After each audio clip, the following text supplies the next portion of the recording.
Hello and welcome to another video by Rick Miracle, me, in my series Freemasonry and Satanism. This is going to be a new series number 209. Since last year, I've been collecting some books called the Encyclopedia Judaica. So in this edition is the 1973 edition, and there's 18 books to the Encyclopedia set called the Encyclopedia Judaica. So prior to 1973, you probably couldn't get the history and a lot of knowledge about the Hebrews, Jewish people, in English. A lot of it was not allowed to be translated. So when I found out about this, because I was watching a Harry Hubbard video, I started to pursue to collect this edition. And the 1973 has two published editions, one in New York, the McDowell edition, the Macmillan edition, and the one published in Israel, the Keter edition. That's the one I have. So I made a lot of videos from material from the Encyclopedia Judaica, and I will continue to do so. But later on I found out that, because I continued to look and see if there was some of these encyclopedias for sale at an affordable price, I paid $3 or $4, maybe $5 for the each for the first edition. Then I found out on the used book sites they were some of these 2006 editions were becoming available. So I have about 10 of these, and there's 22 to those Encyclopedia Judaicas. So if you want to know anything about the Jewish people and history, this is the Thompson edition, published probably in New York. So I got 10 of these out of 22. So I'm continuously on the hunt for these old books to complete my collection. You can see them right here. The 2006 edition, the 1973, 74, and 75 are over there. But anyways, in my pursuit to look for old books, continue my research, I came across this one on the same search results. Oops. And this is the Encyclopedia of the Jewish religion. And here's an interesting picture. Got this backwards, sorry about that. But it looks like there's a guy there with a knife, and it looks like he's trying to grab a child. Let's hope it's not a human sacrifice.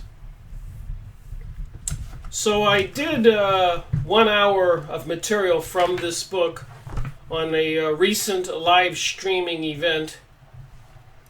So I thought I would do another hour to create the 2009 series in my series of videos, Freemasonry and Satanism book reviews, so it would have its proper place in my collection and discussion.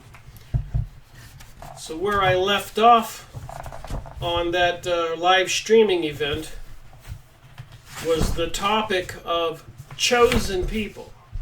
I talked about cherubs and Baal, B-A-A-L, some demon god being.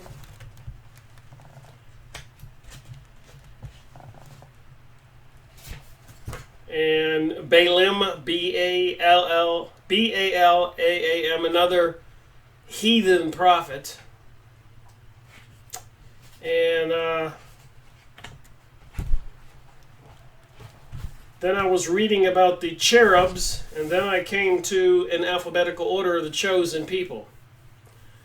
So I think I'm going to talk about that first, the chosen people, Jewish people, and look at some other topics in this book to complete 1 hour of some of this material, which is kind of fascinating to understand the Jewish religion. What is the religion of the Jewish people? Do you want to know? I think we should know, considering with the mystery religion of all the lodges and temples and secret societies, it seems to have a common denominator. So I'm going to start right here where I highlighted some sentences and where I left off on the live streaming event. Now therefore, if ye will obey my commandments and keep my covenant, then ye shall be a particular people unto me above all people. And election is accounted for as an act of divine love and faithfulness to the divine promise. Deuteronomy 7, 6 through 9. In spite of the severe castigation of the Israel's failings, the prophets generally assumed the permanence of Israel's election under the covenant. They thought they would continue to be God's chosen people, even though they were making huge mistakes and not obeying God's laws. But it says here clearly, if ye will obey my commandments and keep my covenant, then ye shall be a particular people unto me above all people. So there was a catch there. They had to obey the commandments. If election meant heavier responsibility and stricter standards rather than greater privileges, Amos 3-2, then Israel was proved to be God's chosen people, also in exile and punishment, Jeremiah, Ezekiel. Although Deutero-Isaiah had proclaimed that God's dealings with Israel would make the latter a source of light to all nations, the idea was not systematically developed, and Jewish commentators did not, as a rule, interpret the suffering servant of Israel as a figure of Israel suffering for the sake of mankind. The emphasis on Israel's continued election became stronger when rival religions, the claim of the church to be the true Israel, of historical circumstances, e.g. oppression and persecution, contradicted Israel's claim to be the chosen people.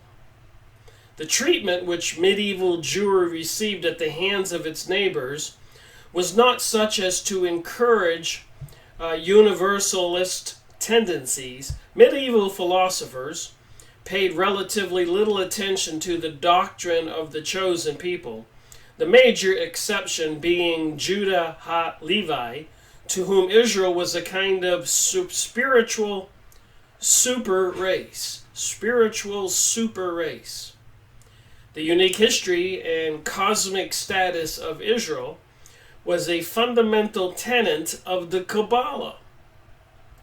But rationalism, modernism, and emancipation made the nation of the chosen people increasingly problematic. Giger still held that the Jewish people possessed a unique gift for religion, and he and other Reformed thinkers tended to regard the dispersion as part of Israel's mission to serve God as God's instrument. The dispersion, the Jews have been in diaspora, dispersed all over the world for a couple thousand years.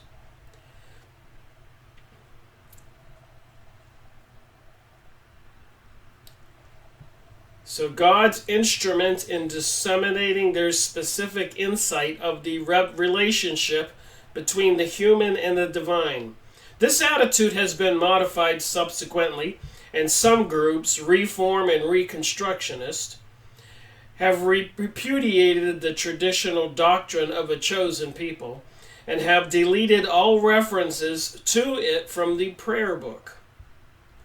the social, historical, and spiritual rather than racial character of the traditional concept for the chosen people is clearly brought out by rabbinic law, which accords to the covenant to convert all the rights and privileges of the born Jew. This attitude, the earliest expression of which is found in the biblical book of Ruth, was succinctly formulated by Maimonides: whosoever adopts Judaism and confesses the unity of the divine name is, as is prescribed in the Torah, is counted among the disciples of Abraham, our father. These men are Abraham's household. This principle strictly applied to the halakhic procedure. A convert discards his patronymic and becomes the son and daughter of Abraham, our father. So whosoever adopts Judaism and confesses the unity of the divine name as is prescribed in the Torah is counted among the disciples of Abraham. So a little bit about the Jewish people believing they are the chosen people, chosen by God, although it starts out clearly that if ye will obey my commandments and keep my covenant, then ye shall be a particular people unto me, above all people. Well, I do know that when Moses came down the mountain, after going up to speak to God, the bright light or burning bush, and God gave him the 10 Commandments and the instructions on how to build the Ark of the Covenant, a gold box with 2 cherubim, angels, I guess, beings from heaven, to put on top of the Ark of the Covenant. And that's why they built King Solomon's temple to house the Ark of the Covenant after being carried around and housed in tents called tabernacles. So the next topic I want to look at is something called demonology. Remember, this is an encyclopedia of the Jewish religion published in 1966.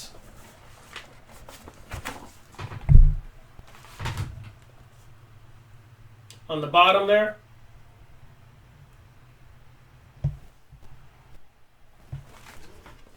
so what is their religion? I wanted to know. I wanted to know what they think. When they convince a lot of Christians these days that there was no Jesus, it was just mythology. There's no life after death. You're dead and you're gone.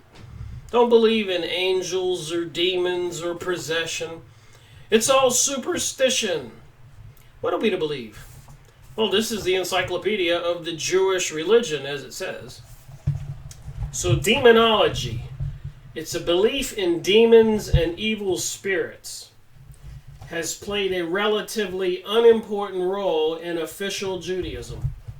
And I do realize when I'm reading this, I don't believe everything it says, and it does contradict itself.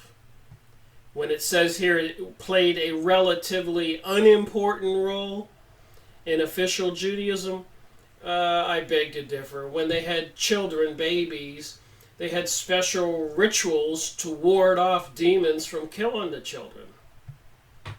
So you have to be discerning when you read this stuff, but you still can pull some information out of it. Though prominent in popular practice. So it says it right here as a contradictory sentence.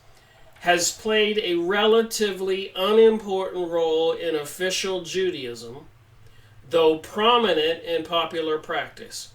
So it's an unimportant role in official Judaism, the stuff they tell everybody, though prominent in popular practice. So the people practice it. Jewish theology, as reflected in biblical and rabbinic literature, did not deny the existence of supernatural beings. What do you think gray aliens are, or reptilians, etc.? Pleiadians, Andromedans, all these aliens, Galactic Federation, Zetas, people channeled through channelers, these entities. Who are they? So the existence of supernatural beings capable of harming persons, but the absolute sovereignty and omnipotence attributed to God by Jewish monotheism. Deuteronomy 4-35.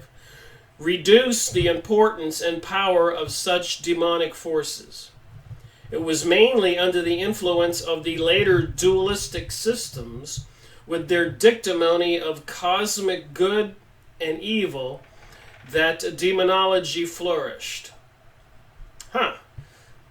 So they're trying to promote dualism with the New Age material, and it says here, cosmic good and evil, that demonology flourished.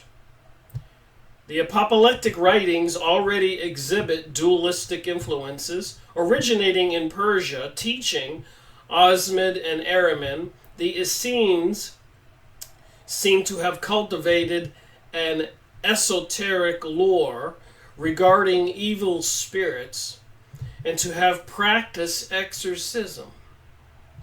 Christianity developed the doctrine of the devil in the systems of medieval Kabbalists. Demonology also plays a major role in Rabbinic Judaism. Demonology belongs primarily to the realm of the Agatha and folklore, and rarely impinges on the halakha. In the Bible, all cosmic agencies, both beneficial and malign, are controlled by God's will. Forces and destruction are his messengers of punishment. I'll read that again. In the Bible, all cosmic agencies, both beneficial and malign, that would be malevolent, evil, are controlled by God's will. Forces of destruction are his messengers of punishment. This is the Encyclopedia of the Jewish religion. This is what it says, I guess what they think. Exodus 12-22. And even Satan is only his servant, but the survival of the earlier animistic beliefs is attested to by the references to Sirim. Deuteronomy 32-17, demons. And then Lilith is in LEV.16-8, different books in the New Testament, I believe.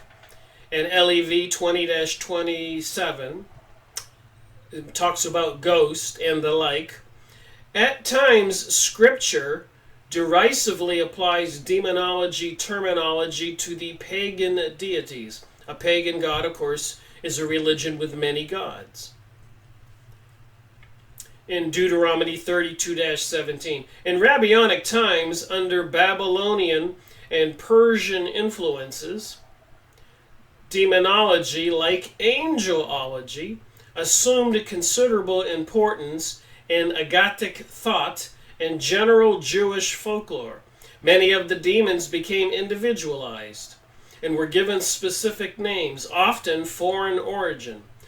The chief generic names are Shidim, Mazikim, means injurers, Rohat means spirits, Mahahai, Habahaya, angels of destruction. I know I'm saying these Arabic or Hebrew words incorrectly, but they do have the interpretation, angels of destruction.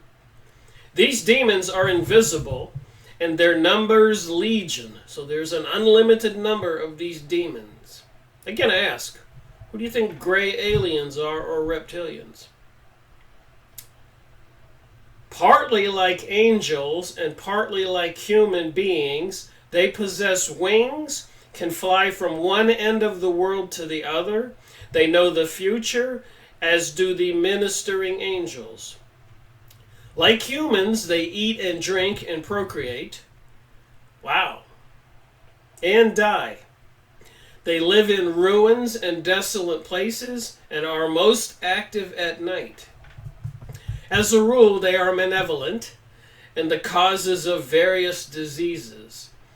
In Genome, they tortured the wicked, but some are friendly and useful to man.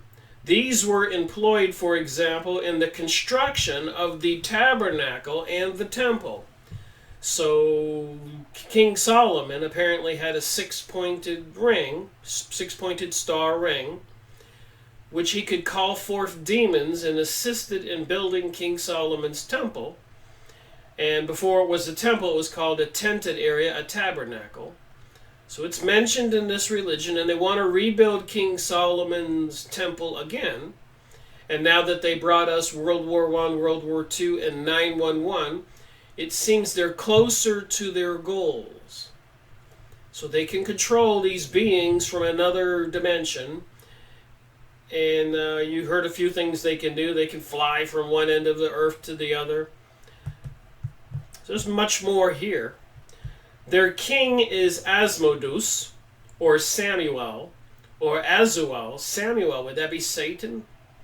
Egret Bat Malahat is a queen of the demons as a Lilith who slays newborn infants. Lilith slays newborn infants. But Satan rules over them all. So there you have it in the religion, an encyclopedia of the Jewish religion. It says here, Satan rules over them all, page 113.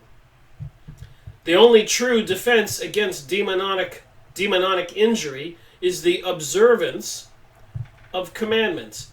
Now there's an interesting thought if you're using your discerning mind. The only true defense against demonic injury is the observance of commandments through special prayers were also prescribed and ambulance worn. So they don't want people to believe in God anymore. They don't want people to pray anymore. And they want to bring us a more of a Mad Max type of reality, so it seems. Even a lot of talk in the videos on YouTube and in the newspapers and politicians and people complaining that they refuse to arrest or keep in jail criminals. And we all know they're promoting transgenderism, pansexualism, and so much more.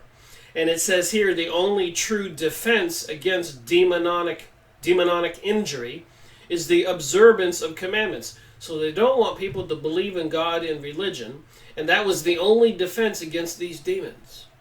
Huh. And then I've been mentioning in my live streaming events I've been having at noon every day about even so many people getting demons tattooed on their body. And one commenter said that he was a tattoo artist, and pagan religious symbols are very popular right now. So there you have it, if you want a clue what's going on in the world and why. The origin of demons is variously explained. Among other things, it is said that they were created at twilight on the eve of the Sabbath, and that they are the offspring of Lilith by Adam, like Adam and Eve, and that they are descended from fallen angels. In pseudographic literature, the guardian angels of Gentile nations, as well as Satan himself, are also depicted as fallen angels. So the guardian angels of the Gentile nations, Gentiles are people that are not Jews. So that according to this, there is absolutely only two types of people on the planet, the Jews and the Gentiles. Now, I don't care if you're Chinese or Mayan, Peruvian, Aborigine from Australia. If you're not a Jew, you're a Gentile. And they're saying here that the guardian angels of the Gentile nations, as well as Satan himself, are also depicted as fallen angels. So our guardian angels are fallen angels according to this?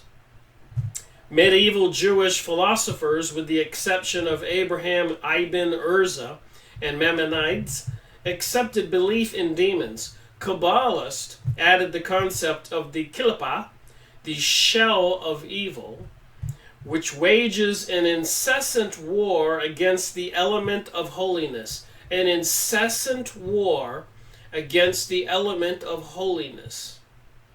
They also contributed to the increasing polarization of amulets. Later, Jewish folklore referred to the Litzim, the mischievous imps. Mischievous imps. So it'd be like little leprechaun type of entities. Mischievous imps. And also absorbed many non-Jewish superstitions. In modern times, scientific rationalism has tended to disperse the mesma of demonology, leaving the essence of Jewish creed and practice completely unaffected. As belief in evil spirits never did form an integral part of Jewish theology. Well, I disagree with that. If you practice the Kabbalah and you were communicating with other beings, even like the channeled information. So now I'll talk about a different topic. I'm just going to talk about different topics in this Encyclopedia of the Jewish Religion. All right, the next topic. Divination. The art of foretelling the future by invoking the aid of external objects or movement. The collective name for such activity in the Bible was Kasim. And various kinds of divination are listed in Deuteronomy 19.10-11 and translated as the observer of the times, enchanter, witch, charmer, and a consulter with familiar spirits, wizard, necromancy. Recourse to such means of pre-science is strictly forbidden as an abomination. However, certain forms of divination were practiced by the Israelite priesthood, probably through the Ephod and the Urim and the Thummim. The distinction between forbidden and permitted divination largely depended on the methods employed. Divination based on pagan practices was outlawed even though its efficacy was not doubted, whereas certain other practices were permitted. Thus, in biblical times, the Israelite could inquire of God through direct divination, talking to God through divination, based on simple lots or priestly oracles. Later authorities also did not always rule out the possibility of various forms of divination, but Maimonides declares whoever believes in them and their like, and thinks in his heart that they appertain to wisdom, but that the Torah has forbidden recourse to them, is a fool and lacking in knowledge. Laws of Idolatry 11.16. So divination. So I did a lot of studying on taking the wooden sticks and finding waters and other forms of divination. Taking a pendulum, for example. And here's a little something you can practice I can show you. But your hand is polarized, just like a battery. If I was holding a D battery in my hand, the top of it would be one polarity, and if I flipped it over, the other would be another polarity. Yes? No? Well, if you take your hand and you say, what polarity is this? This one is counter-rotating. And if I flip my hand over, it switches direction. You can practice this yourself. It switches direction on its own.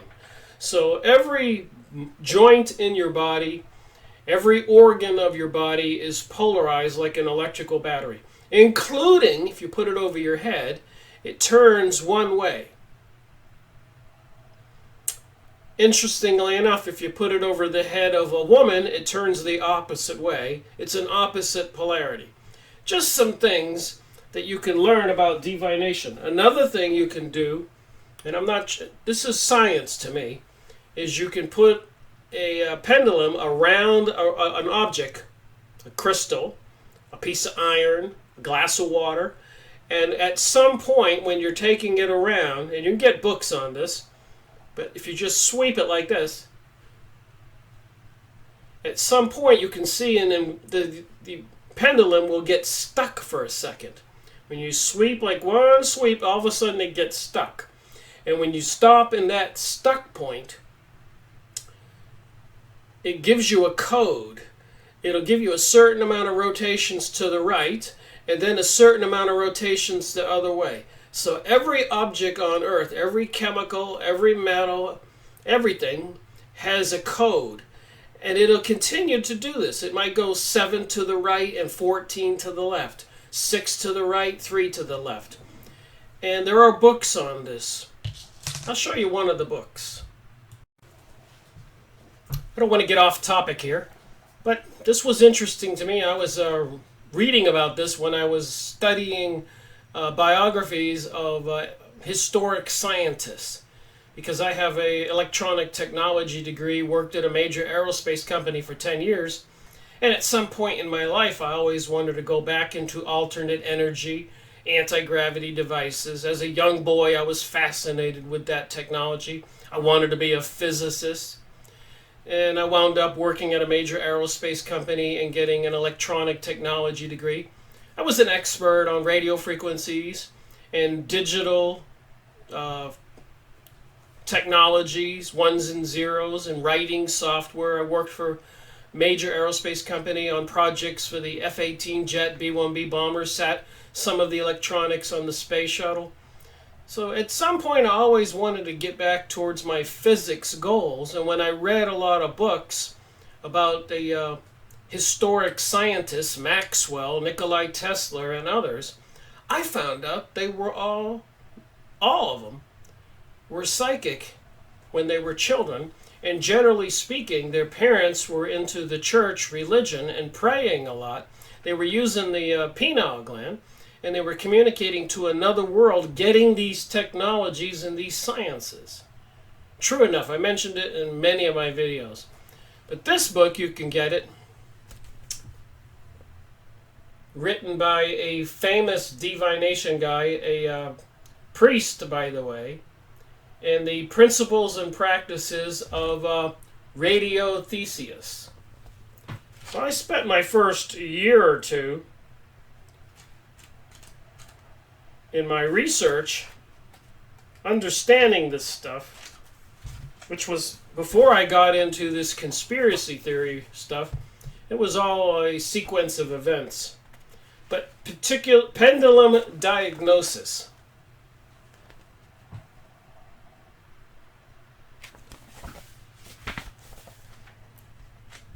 So people were able to have a list of diseases, for example, psychics. You'd have a sheet of diseases all listed in order, and you would hold the pendulum over each disease and ask if this is what the person had, and when it got to the one they had, it would start vibrating. All kinds of technologies. And I have 100 or so of these books. The Dowser books, Finding Water, and this association, the American Dowsing Association, gets together a lot of people all over the country. They have their own clubs and associations, and they donate a lot of money, and they go to rural areas in India and other places where they don't have water, and they find water for them.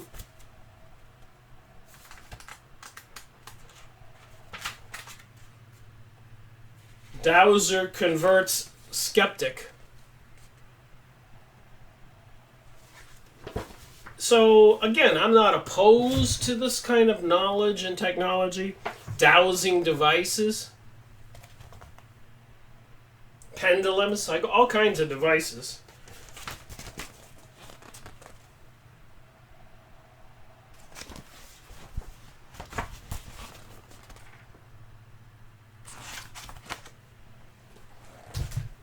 And apparently across the planet, there are all types of energy ley lines and grids where they particularly build churches and other sites like Stonehenge.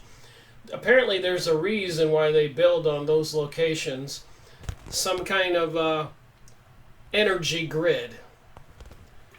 So I did a lot of research on this stuff over the years and the mathematics behind it.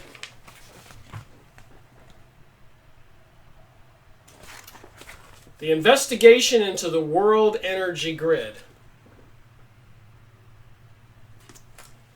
So just interesting, I'm reading this Encyclopedia of the Jewish Religion, and a lot of the historic and maybe current rabbis were into this divination, and it seems to be a realistic science communicating with the other world or other intelligences out there. And I think it's important for we the people to be aware of these activities, and that some of them can be used against us. Certain people can get benefit of these knowledges. There's where it gets a little bit concerning. All right, the next word in this Encyclopedia of the Jewish Religion is the Kabbalah topic.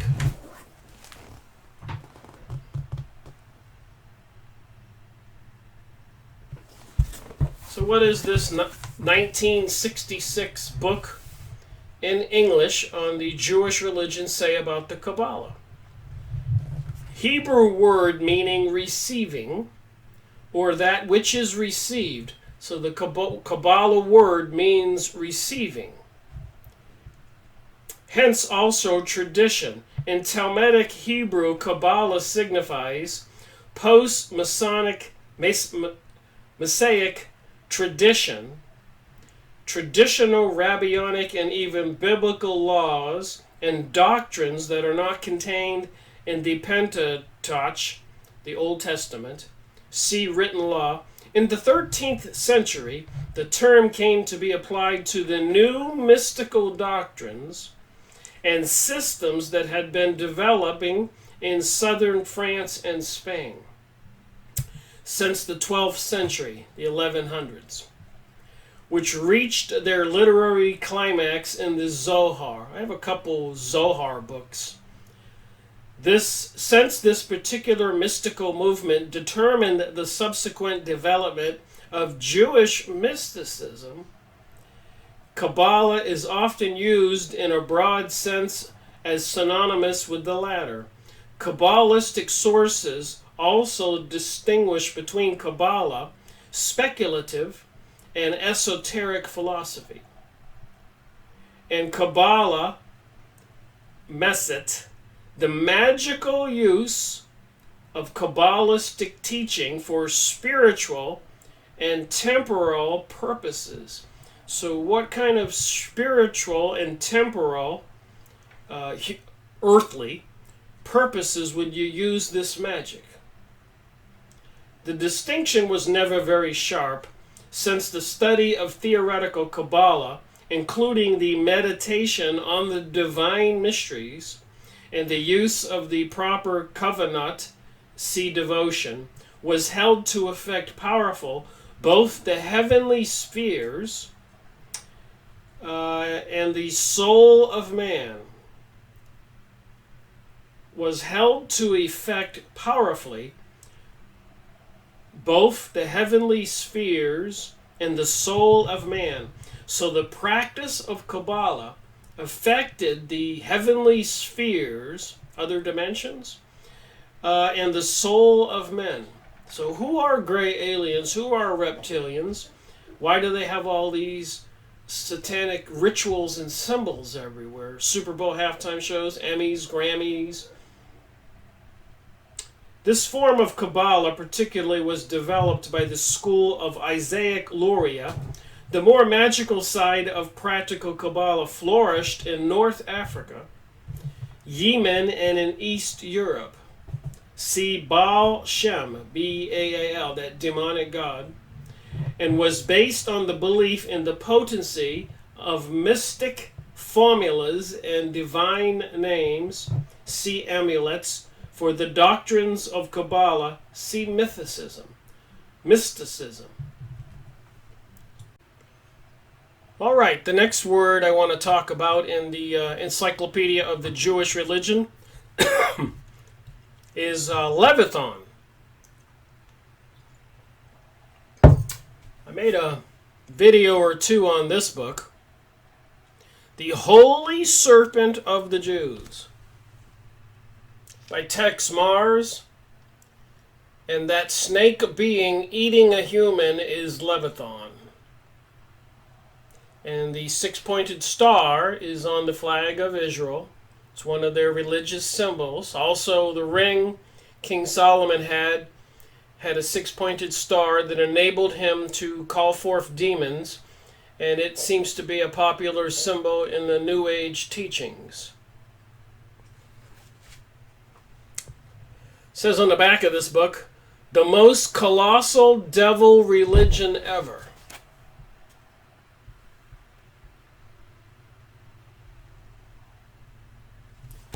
That's Tex Mars' opinion. Ye serpents, ye generation of vipers. Jesus accused the Jews.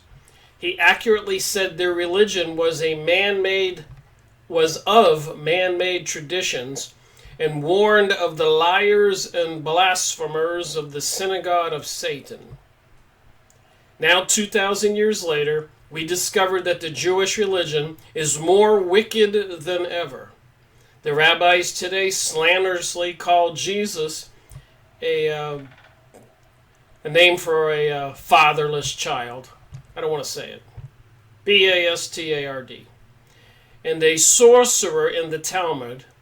They call Jesus that. Worse is their code of hell with its deranged Kabbalistic doctrines. Go watch my video, Series 90, if you're curious, or acquire the book and read it yourself. I just want people to wake up, because apparently certain peoples are going to be in control when they bring us a global world order. Microchipping people, global economy, global currency, global religion, forced. And if you don't swear allegiance to this entity or being, the preferred method of killing people will be by beheading. And apparently if you go look up U.S. government purchasing 30,000 guillotines, you'll find that that seems to be the case. And building FEMA camps and preparations. Oh my. Leviathan in this book, page 238. Primeval sea monster mentioned in Job in the Bible, 40-25 through 32, and described as powerless against the might of God. So the Leviathan monster is described powerless against the might of God. Now, they don't want people to believe in religion anymore, or Jesus, and they teach it's a myth. There's an attack on Christianity. You think there may be a reason why. It says right in this Encyclopedia of Judaica, the powerless against the might of God. So believing in God, praying in God, they don't want you to do. Echoes of the ancient myth according to which God defeated the mighty serpent are preserved in Israel, IS in the Bible, the Old Testament, 27-1, and in Psalms 74-14, where, however, the meaning is allegorical and signifies the downfall of the empires of Egypt and Assyria. According to the Talmud, Biva Batra 74b, the Leviathan was among the sea monsters mentioned in Genesis 1-21 in the Bible, plotting to destroy the world. The monster was slain by the Lord, and its flesh was cut up and preserved as a sustenance for the righteous in the world to come. The Leviathan figures prominently in Middle Eastern mythologies, where it symbolizes the forces of chaos and evil.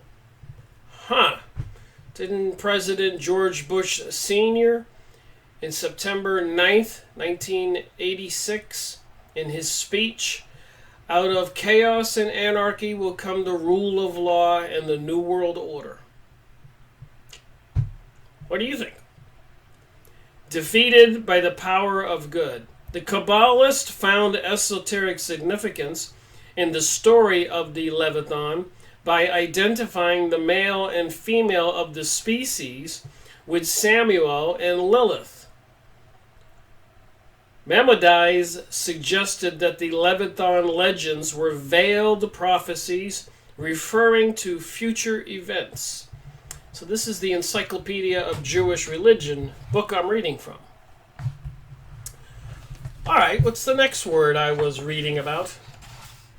I was just curious about some of the words in here. All right, the menorah. Menorah.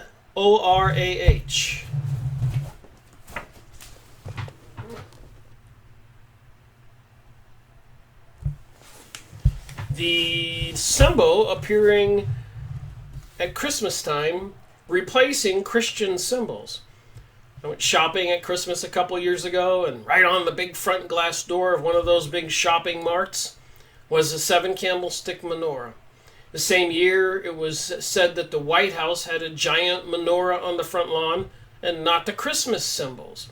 And it seems to be there's this attack and intention to destroy Christianity. And the people who are bringing us this change are said to be by Jesus to belong to their father is the serpent. Ye are of your father the serpent, the Leviathan monster creature also called Satan or Lucifer. I don't make it up, I just read the books and report. But the menorah, candelabrum, there are 2 candelabrums, these are the 7 candlestick holders, of religious significance. The 7-branched menorah of the temple, where they housed the Ark of the Covenant that this being was in, and later the 8-branched one with the additional socket for the server, used in Hanukkah. In modern usage called the Hunakha. I don't know how to say the Hebrew word. The temple menorah described in Exodus 33-17 was made by Bezalel for the sanctuary in the wilderness and was later transferred to the temple. Kings in the Bible 7-49. The Arch of Titus in Rome depicts what purports to be the menorah of the Second Temple.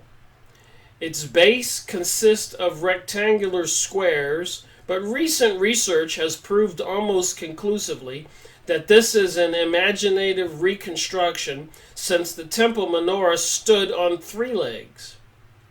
The temple menorah had to be carved out of a single solid block of gold, and its reproduction or use outside the temple was forbidden. But now we're seeing it as a holiday symbol during Christmas instead of Christian symbols. So what do you think that means? The 7-branch menorah became one of the most familiar Jewish symbols and is frequently found in synagogue decorations, tombs, and from the 1st century CE on. In Kabbalah, the menorah symbolizes the tree of life, and its 7 branches were held to represent the planets, the firmaments, and the days of creation. The Hanukkah candelabrum was modeled after the tradition of the temple menorah, and its fashioning gave opportunity for considerable artistic embellishment and variety.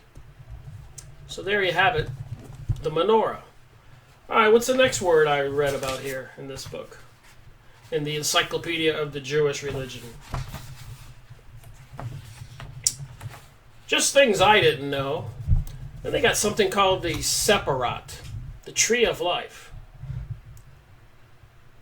The Separat a term probably originating in the book of Yazarah, where it refers to the primordial numbers. In later Kabbalistic writings under the Neoplatonic and Gnostic influences, refers to the emanations and manifestations of the Godhead. The usual arrangement of the Sephirot in the Kabbalistic tree was in the following order: Kita Elon, the supreme crown of God; Holkma, the wisdom or primordial idea of God;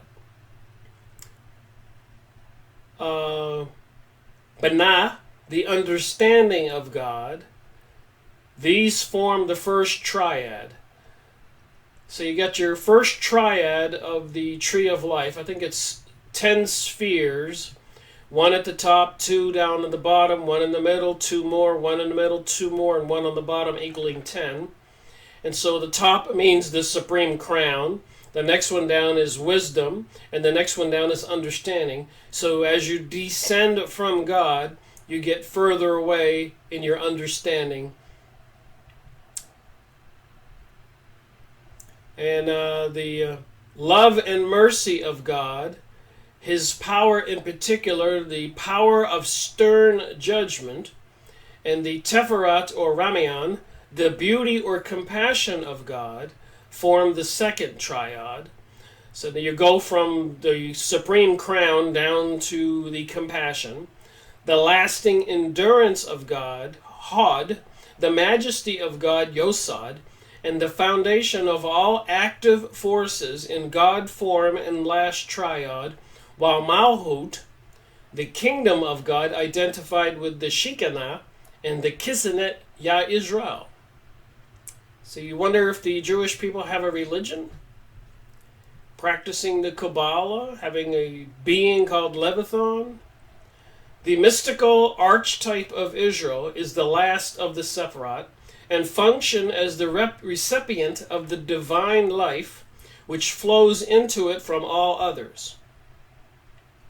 The names of the 7 lower Sephirot are based upon 1 Chronicles 29-11.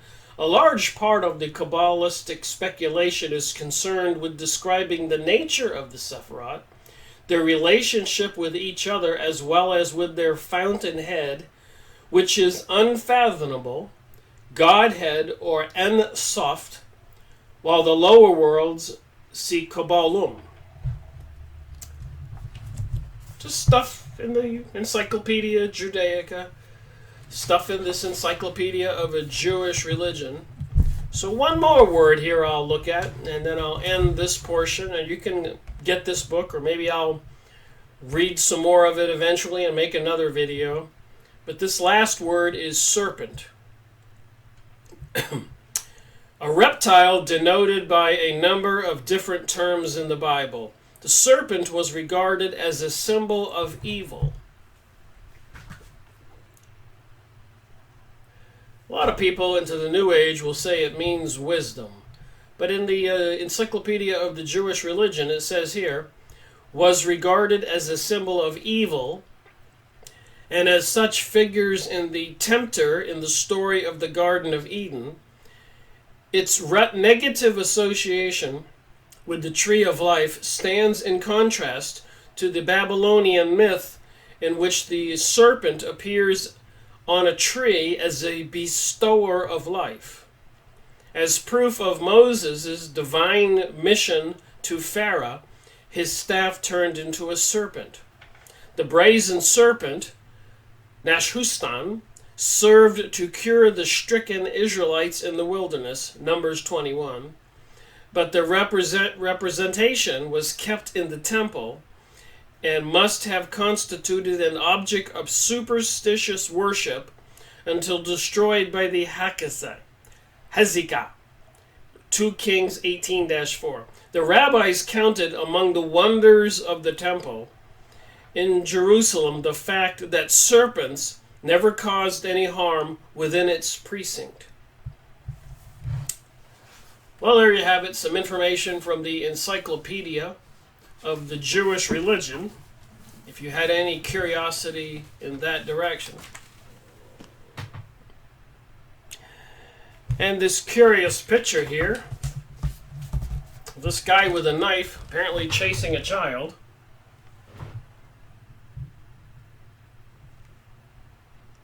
And it looks like a fire on that altar.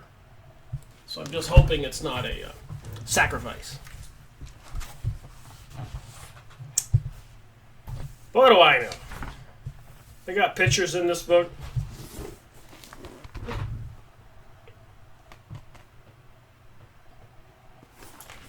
I probably paid $3 or $4, including shipping, for this thick book while I was in pursuit to try to finish collecting the Encyclopedia of Judaica, the 2006 edition.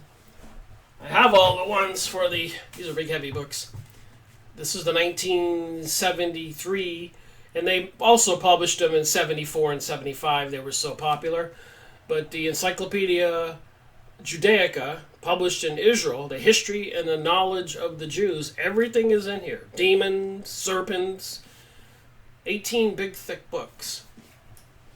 So in my pursuit to try to finish collecting the 2006 ones to see if the information in these books was the same as the earlier edition, I just got lucky and found this book here, the Encyclopedia of the Jewish Religion. So I'm always on the hunt for books to add to my collection and learn a little bit more about this and that, trying to figure out WTH, what the heck is going on in the world, and who's going to be in charge with this global world order. And it doesn't appear like we're going to be happy about that. These people with a serpent Leviathan deity god? Just saying. All right, the second half of this book review, Series 209 on this book, is going to be the live streaming event I made the other day. So if you've already seen that and you don't want to watch it, then pause here. But if you haven't seen it, it'll make sense. I'm just reading from other topics in the Encyclopedia of the Jewish Religion.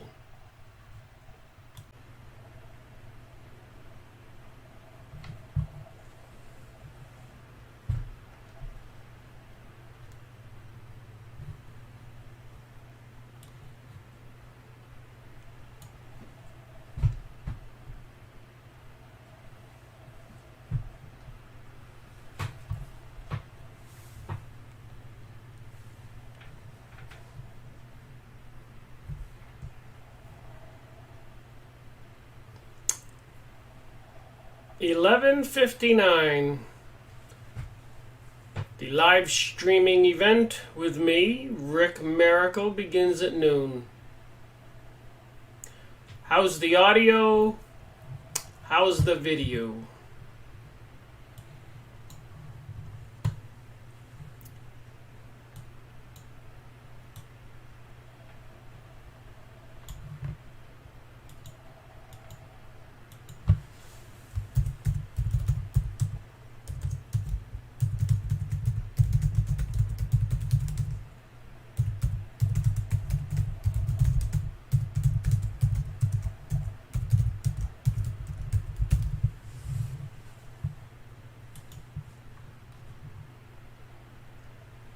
Three people watching.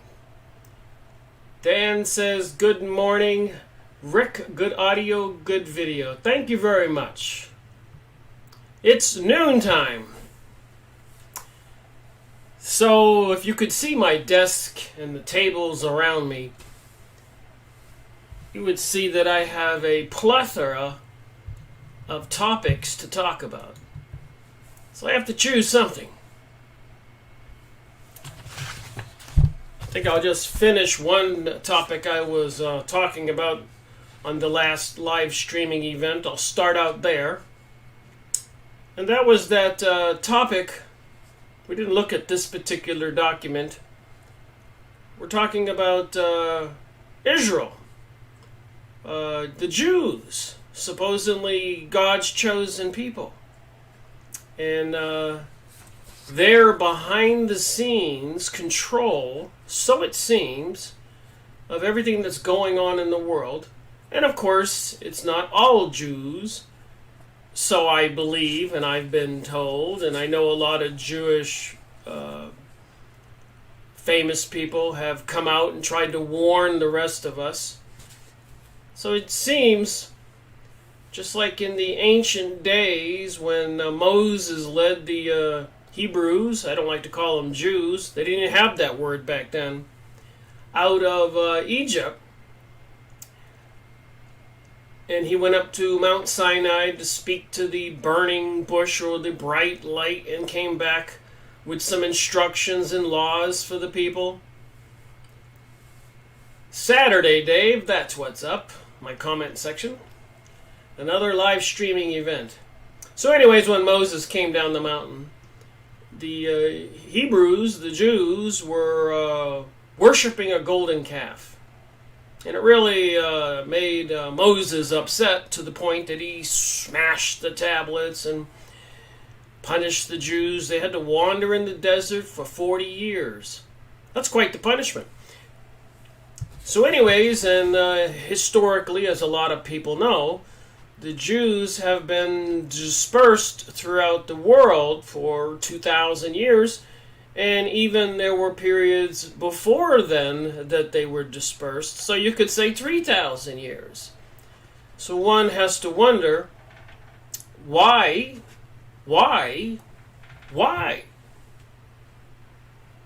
were they continually being punished even by Moses? And now that they have their grip on the world, so to speak, and even President Donald Trump announces to the world that the United States recognizes Jerusalem as the capital of Israel. Jerusalem! Wasn't that the city where Jesus was crucified? And with the communist activity going on in the world even these days, they're trying to destroy any belief that Jesus was real. Even watching Jordan Maxwell the other day, or I should say, my friend was watching Jordan Maxwell on her computer, and he kept promoting the philosophy that Jesus was just basically myth, an allegory. So I can see this teaching. And then, of course, Christmas time, we have the Jewish religious symbol, the 7-candlestick menorah, and the disappearance of Christianity symbols. So my point is, with the controlling forces they have over the entire world, bringing us World War I and World War II, with the Jewish Zionists in their congresses and their elected officials, and the Illuminati, the mystery religion, controlling the Freemasonic lodges located everywhere.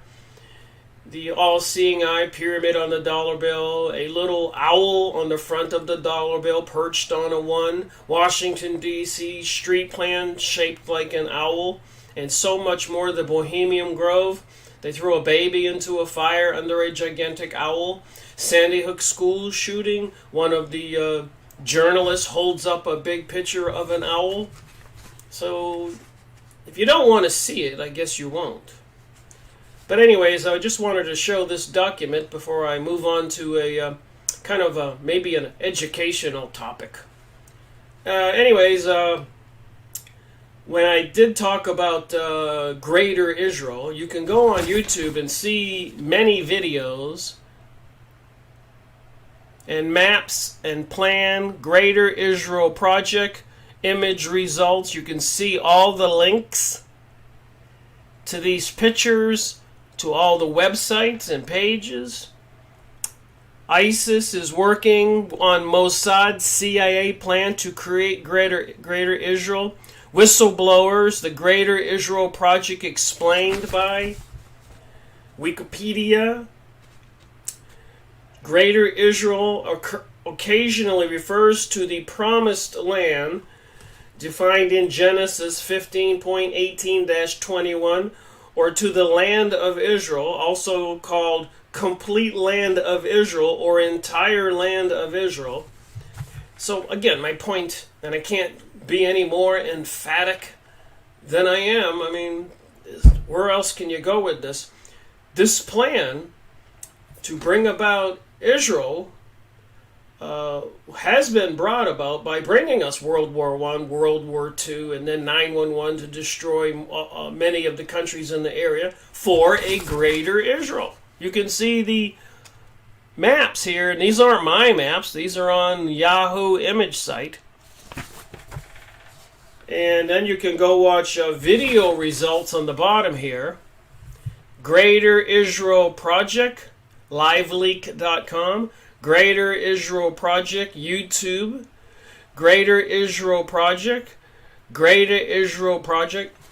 So my point is there any doubt?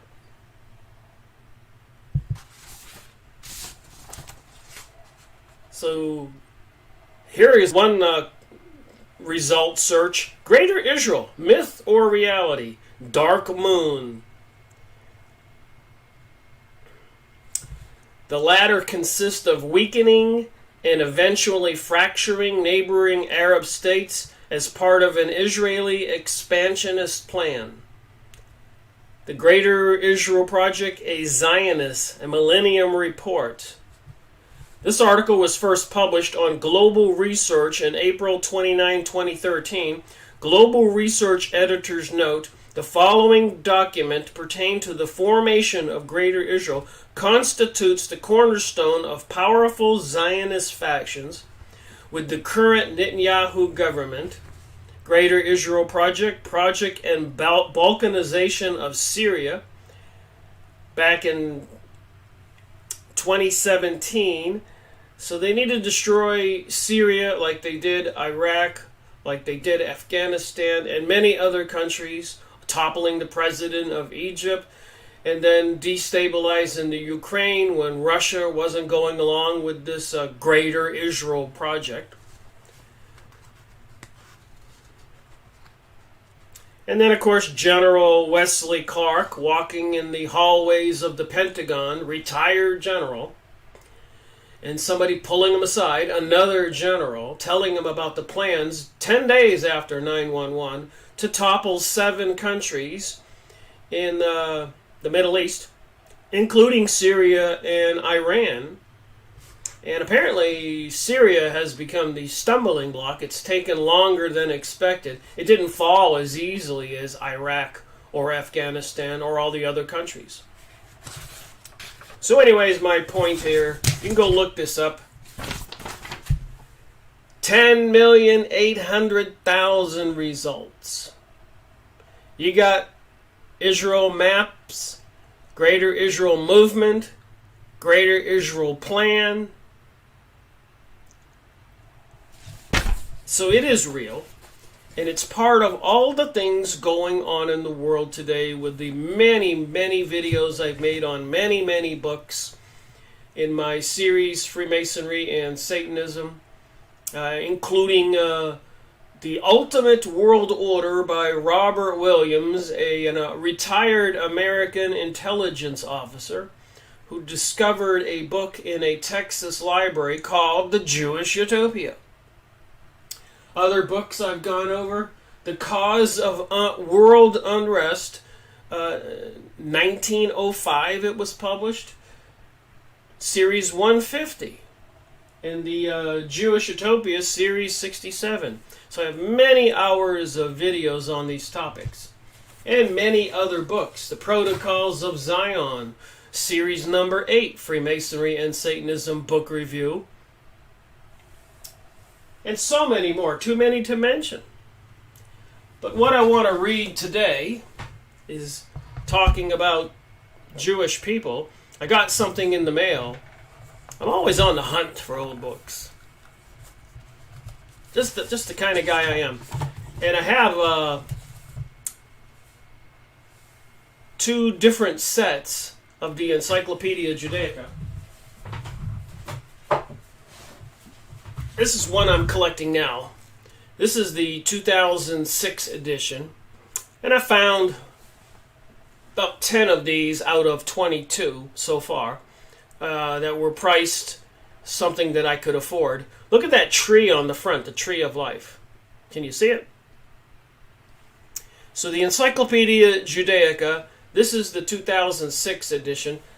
And I've showed the other ones I have that I've made a lot of videos on. The 1973 edition of the Encyclopedia Judaica. And in 1973, it was the first time you could get that much information in English. In other words, it was always in the Hebrew language or Arabic or something. Most people could never get a hold of the information. But in 1973, they did come out with the Encyclopedia Judaica, 19 books, I believe. And then 2006, they put a newer edition out. Anyways, what I found, which was interesting as I was continuing to look for more of the 2006 series, I found this book. The Encyclopedia of the Jewish Religion. 1966. There's an interesting picture here. I'm not quite sure what to make of it, but it looks like there's this guy with a knife in his hand in the middle of this picture. And that looks like a fleeing child. You tell me what you think. And that could be some kind of altar with flames on it.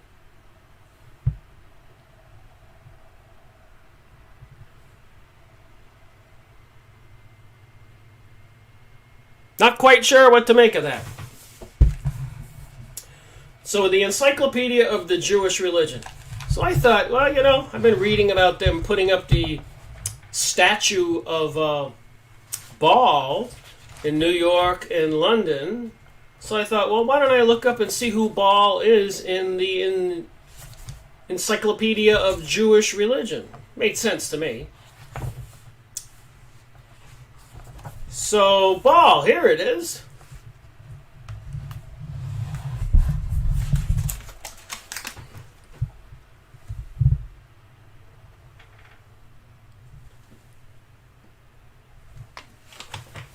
So I found a bunch of words I wanted to look up. So I thought I'd read a few of these and maybe enlighten myself and people who watch the video to topics that most people don't know about and probably don't want to believe or get involved in. Why would anybody want to learn about the Jewish religion?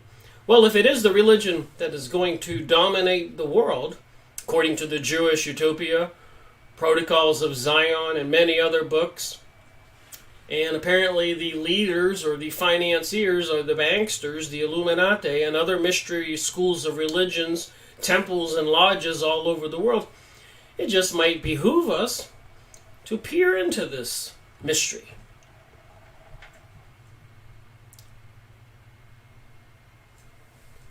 All right,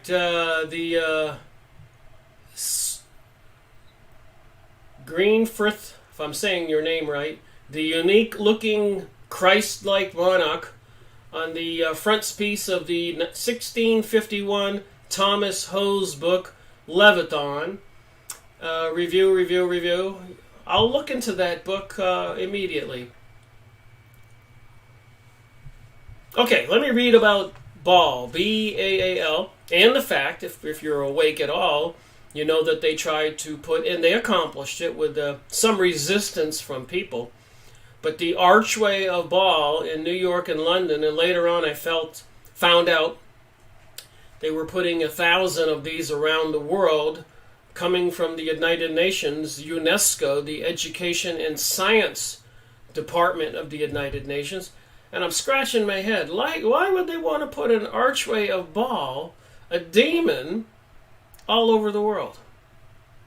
So anyways, in this Encyclopedia of the Jewish Religion, let me just read from this. Baal, Phoenician Canaanite lord. Canaanite deity. Although the Canaanite pantheon was presided over by El. It was his son Baal. So El, I guess, is some kind of name for a god. God. But it was presided over by El. It was his son Baal who played the most prominent part. Baal was the fertility god and was also known under the name of Hadad, god of thunder. Whoa! The Phoenicians referred to him as Baal Shamin, Lord of Heaven. So they're putting up the Archway of Baal in London and New York and 1,000 of them all over the world not too long ago. And we're talking about the Lord of Heaven of the Canaanites.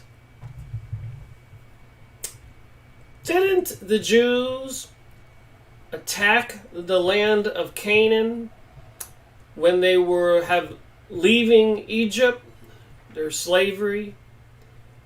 And the burning bush told Moses to build an Ark of the Covenant, a golden box with 2 cherubim angels on top. So apparently this entity that was speaking to him could reside in this box.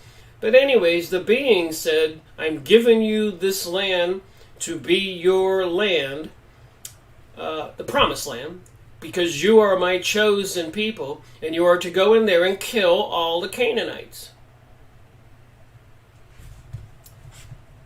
Just in case people don't know, and with the religious education today, most people don't know these stories. But again, when you can get these encyclopedias and you want to just learn a little bit, you can get, I probably paid $3 or $4 for this, including shipping, on abebooks.com, and you can find them on other used book sites.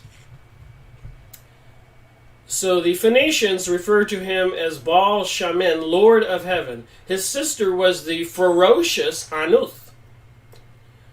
Ugatic text describe Baal slaying of the 7-headed dragon Lotan, sometimes identified as Leviathan, and then here is Greenfrith, if I'm saying the name right, talking about Leviathan. And also depict Baal's contest with the Yam Naha, the encroaching waters, and the struggle against the god of the underworld, Mot, identical with the Hebrew word meaning death, in this context representing the barren wilderness. Baal worship entailing lascivious fertility rites, and human sacrifice, troubled much of Israel's ancient history. You think? I'll read it again. Baal worship entailing lascivious, probably saying that word wrong, Lascivious, lascivious fertility. I guess that would be like a drunken sexual orgy in my language. Fertility rites and human sacrifice troubled much of Israel's ancient history. Again, you think?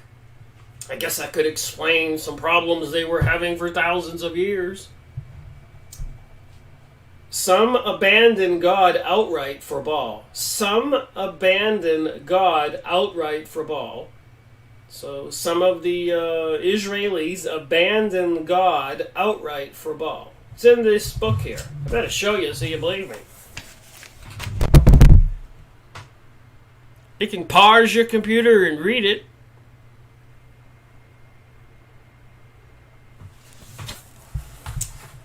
So I learn one little bit of information at a time. Some abandoned God outright for Baal. Others purported to worship God through the ritual of Baal. So they had the drunken sexual orgies and sacrificed humans. That was the ritual of Baal, and that's how they were worshiping God. According to page 53 in this Jewish encyclopedia, the Encyclopedia of Jewish Religion. I suppose we should probably know this if this is going to be the world religion. It certainly seems like it would explain transgenderism and pansexualism and all these other topics, changing the spiritual family values of we the people on planet Earth. And this is the religion?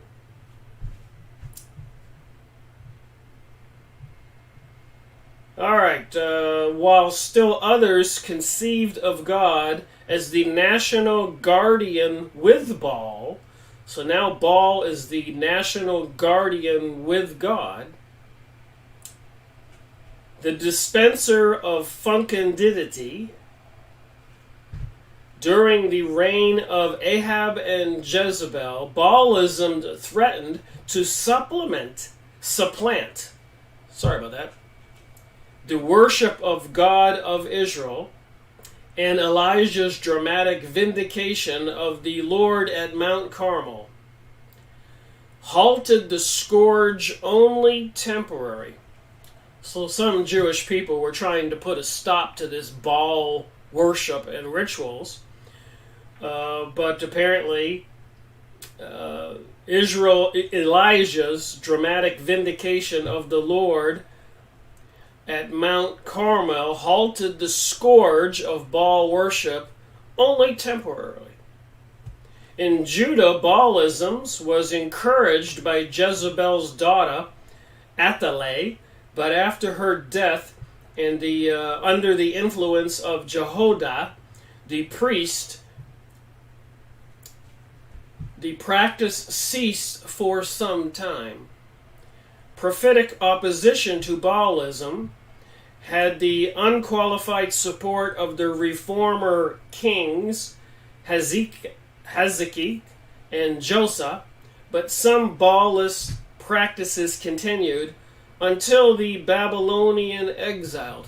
So I believe that was the first time the Jews were exiled from their land of Judea, kingdom of Judea, after they had killed all the Canaanites.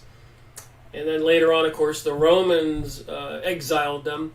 They didn't want all the Jewish people to live in the same area, apparently, for some kind of Baal religion, B-A-A-L.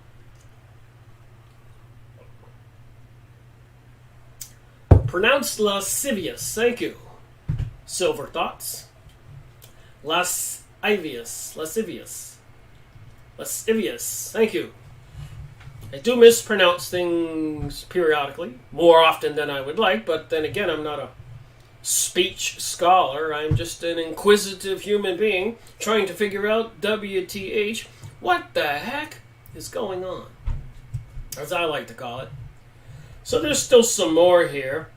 They got a word called Baal, B-A-A-L, Nis, N-E-S, Hebrew miracle master, term popularly applied to saintly individuals reported to have worked miracles. Baldness.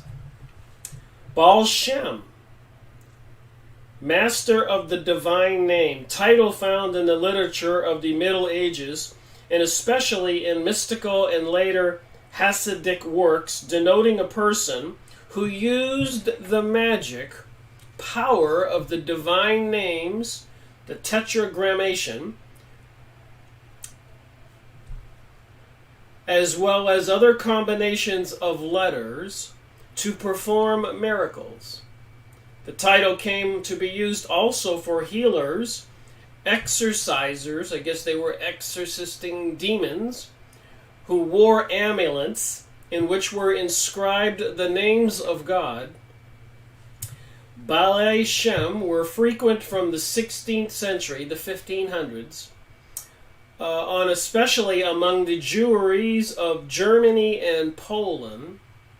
And after that time, the title was widely applied to those who healed the sick, particularly the mentally sick, by means of charms and herbs, The literature of the period is replete with stories concerning the Balei Shem, the founder of Hasidism. Israel ben Eliza's first became known as the Baal Shem of this type. So there you have it, who this Baal character is, being worshipped with the drunken sexual orgies and human sacrifice, sometimes identified with the Leviathan, the seven-headed dragon Lotan. So there was one word. I looked up a bunch of words here. So I just thought I'd read a few of these words, what I read, to try to get a little bit of education here. The next one, let me see which one I want to read about, is some being called Balaam.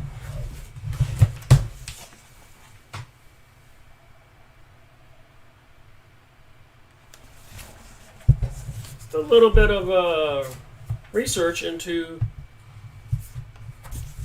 the Encyclopedia of the Jewish religion. Did you ever want to know these things? Balaam, heathen prophet.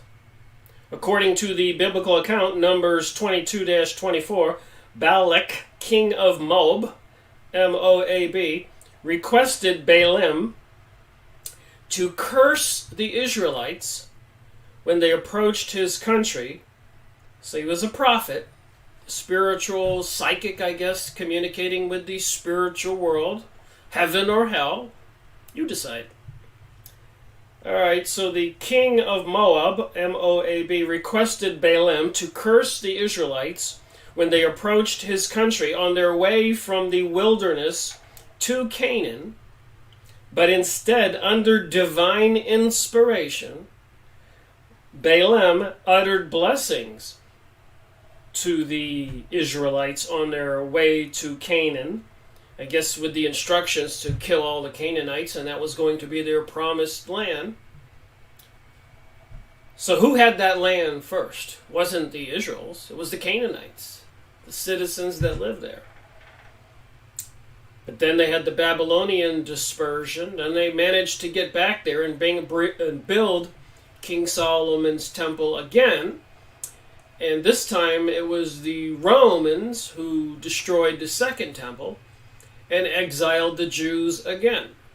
And now that the Jews have returned in the last 100+ years under this project called Aliyah, the return, after 2,000 years of the diaspora, being dispersed all over the world, they're apparently, according to the Freemasons' replicas and models they've been building, the pictures I've been showing, and other stuff that's in the news about archaeology and King Solomon's temple, they're planning on building the temple for the third time.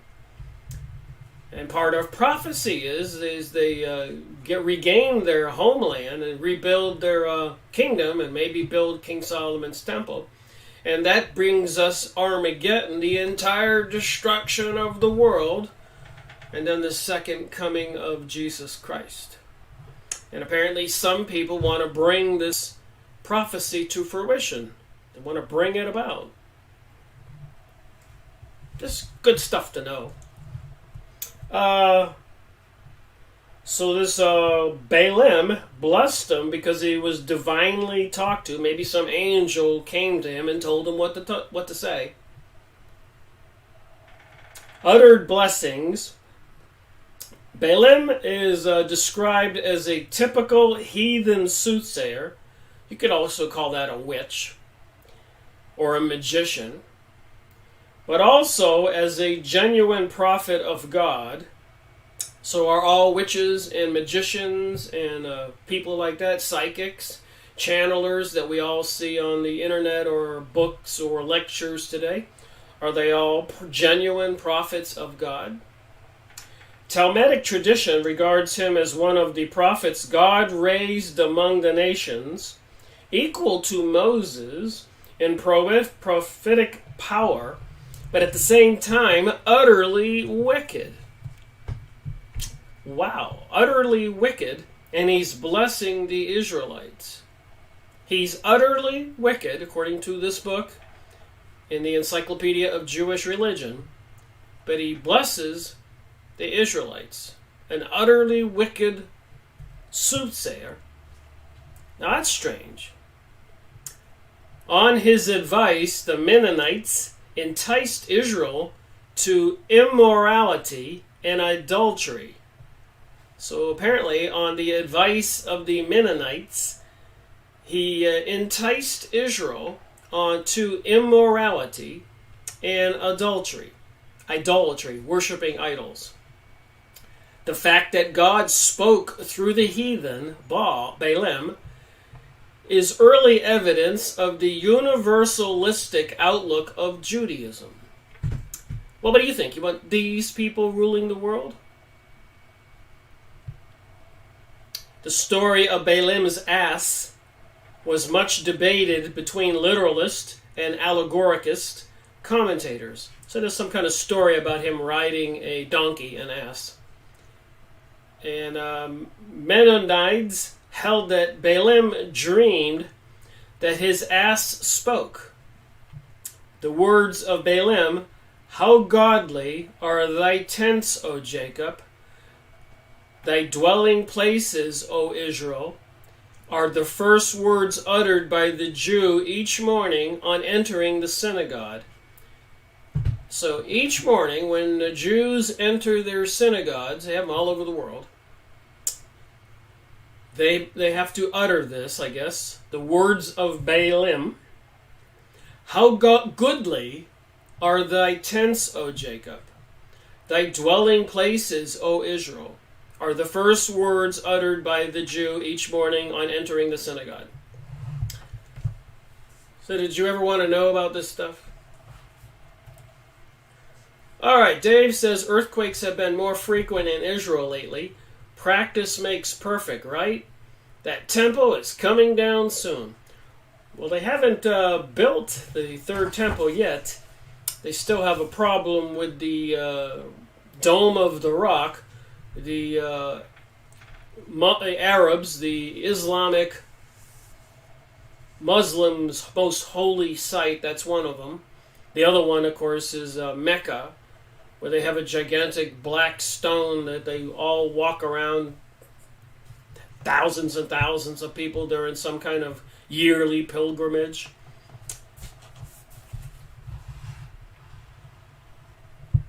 All right, my next word I want to look up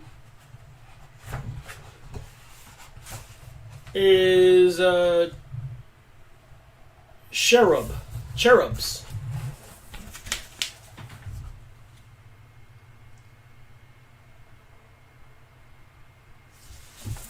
So do you want to know what the Jewish people believe?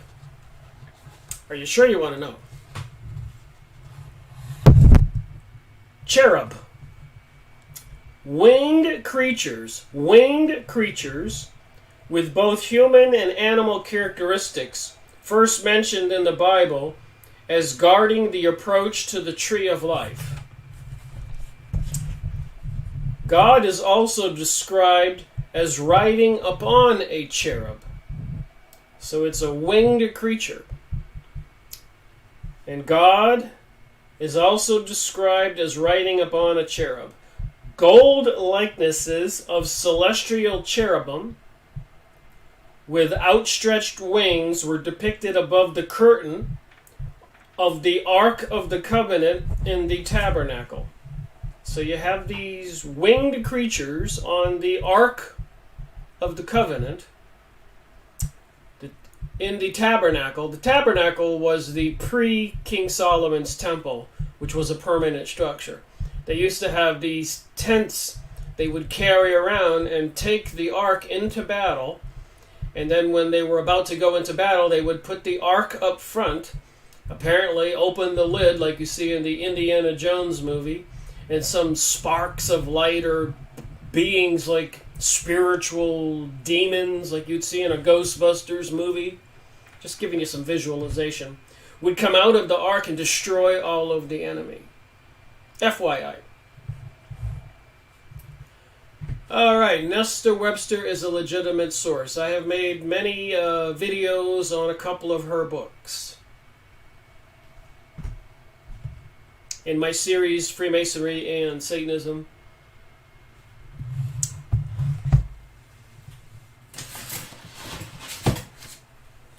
See if I can see the series number here. We'll get back to the cherubim. All right. Nestor Webster.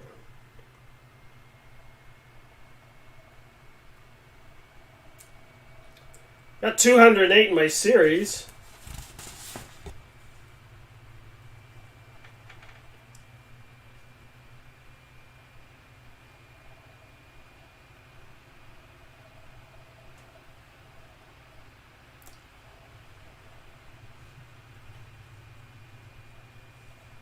(148) World Revolution, the Plot Against Civilization, in my series. And the other one,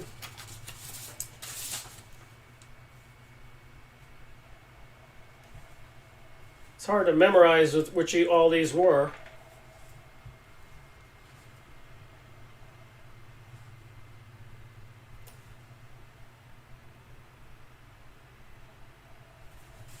Well, oh yeah, series number 70. Secret Societies and Subversive Movements.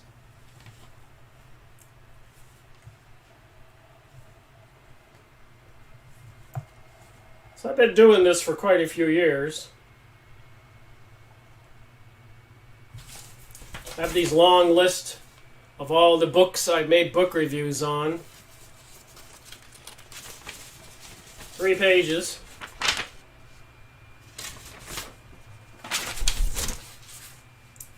All right, back to the cherubim.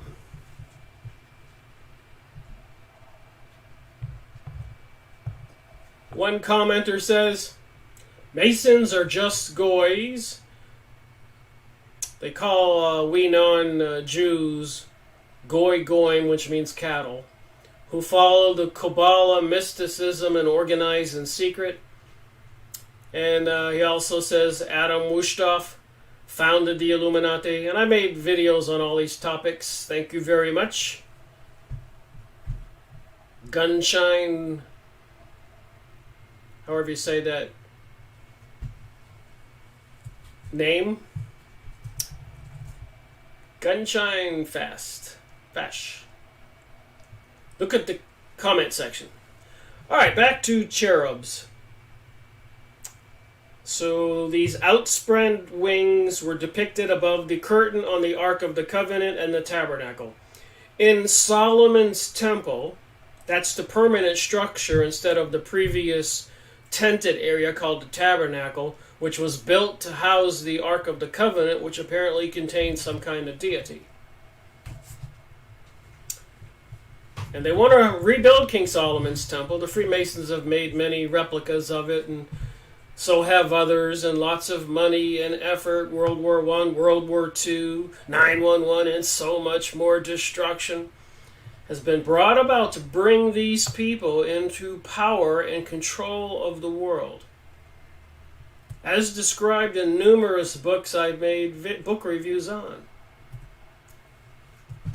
You can find a list of all the book reviews I've done on my website, rickmiracle.com. And on the left-hand side, you click the link, and you can you paste the whole list into a Word or something document and print it out so you can choose the topics that you'd like to watch my videos on. I may not be the most talented speaker or whatever, but I tried to read directly from those books to give a honest interpretation.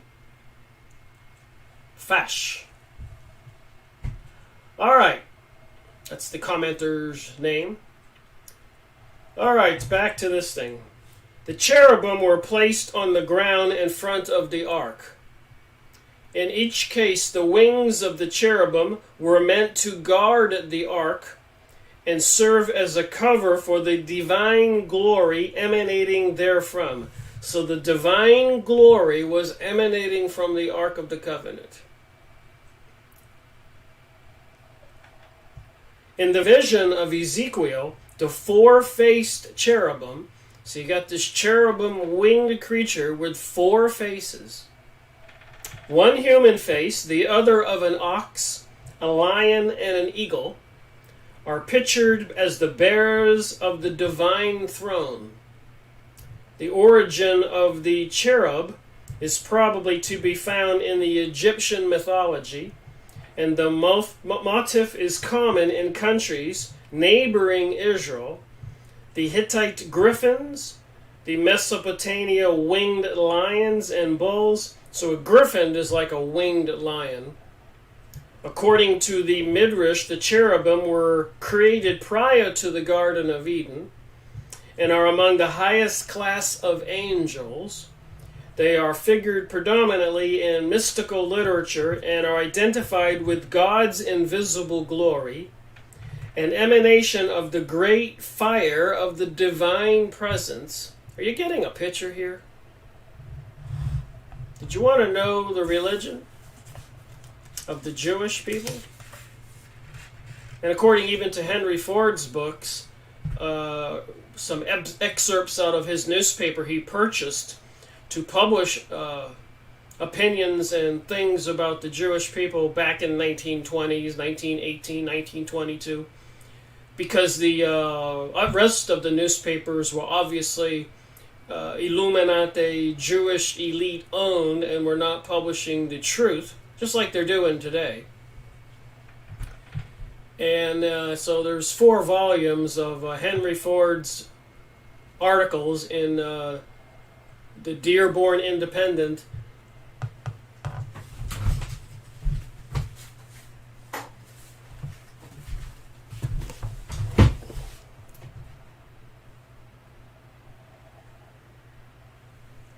The International Jew. This is backwards for me. When I move my right hand, it moves on the left side of the screen, so my brain doesn't get it right. So, the Jewish activities in the United States, the International Jew. You can look this up on used book sites. The world's foremost problems. There are people who don't want people to have these books. 4 of these. Volume 1, 2, 3, and 4. Lots of information in there that'll raise your eyebrows, to be sure. All right.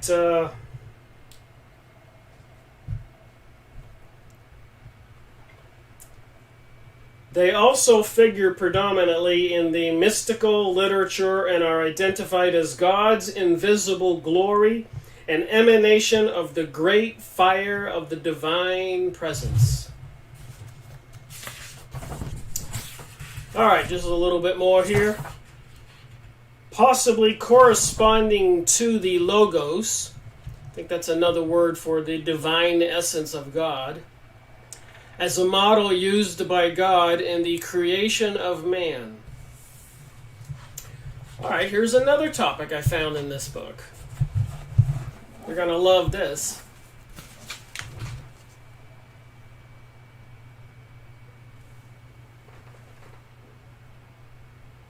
Chosen people.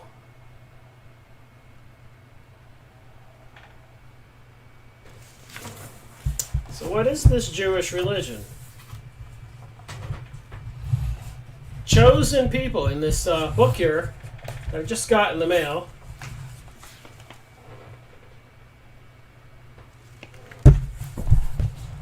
So if you ask Jewish people what they think, in many cases that I've read, they won't tell you. Even Henry Ford was asking the question, as well as were many other people, are Jews a race of people? Or are Jews a religion for people? Or is it both, a race and a religion? And obviously it's not a race because you have different color Jewish people. And then of course the Khazaria, to the north up there by Poland and Germany and Russia, was a huge kingdom in ancient times, and they were very barbaric people, and kingdoms all around Europe and the Orient would rent armies from Khazaria to fight their battles. That's how barbaric these Khazarians were. And back then, because the Muslims were on the eastern flank of Khazaria, and the Christians were on the western flank. Both sides were trying to convince them to join the Islamic Muslim religion, Mohammedanism, or Christian religion, Jesus Christ. And the Khazarians rejected both in favor of the Jewish religion because they were told they were God's chosen people. So the most barbaric people on the planet at that time chose the Jewish religion. And of course they were next door neighbors to the Mongols, and prior to that produced Genghis Khan and his hordes of barbarians who ravished the Orient and parts of Europe, slaughtering everybody with such viciousness and claiming that God sent him to punish the people for their sins.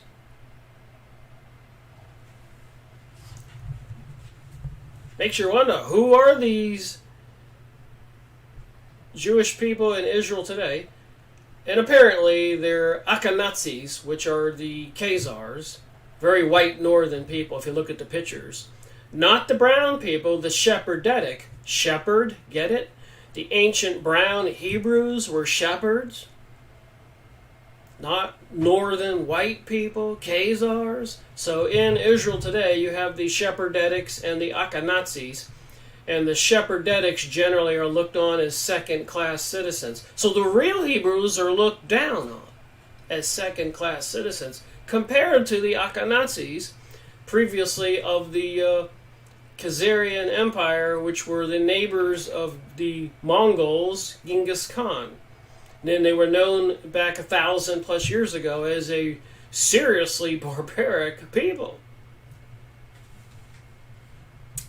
All right, let me read about the chosen people with my few minutes left in this 1-hour live streaming event. You also have the Mishra Jews, who are descended from the Arab Jews. Ashkenazi. I got you, Silver. My pronunciation of some words is not perfect, I know. But let's talk about the chosen people. How long is this topic here? Wow, pretty long. I'll be making a video on this book, series probably 209 next, and this live streaming event will be the second portion of my 2-hour videos I make. So if you watch it, the first hour will be a continuation of what I'm saying here today, and the second hour will be a repeat of this show, because I like to put all of my topics into my series, whether I do it live stream or do it as a video book review. The point is, it gets into the system the way I have been making the book reviews, and it gets a series number in my library of books I've researched. All right, the belief that the Jewish people has been chosen by God above all other people is frequently mentioned in the Bible and occupies a prominent place in Jewish literature. So there you have it. Nobody can lie to us. It's in this book, page 87.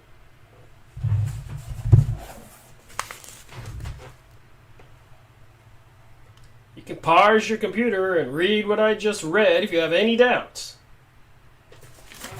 1966, Encyclopedia of Jewish Religion. Thus, Deuteronomy 14.2 states, "For thou art a holy people unto the Lord thy God, and the Lord hath chosen thee to be a particular people unto himself above all the nations that are upon the face of the earth." Above all the nations that are upon the face of the earth. The blessing recited by the person called up to the reading of the law, "Blessed art thou, who hath chosen us out of all peoples and given us the Torah," and the specific festival portion of the Amada begins, "Thou hast chosen us from all peoples." That's how sorry for my reading.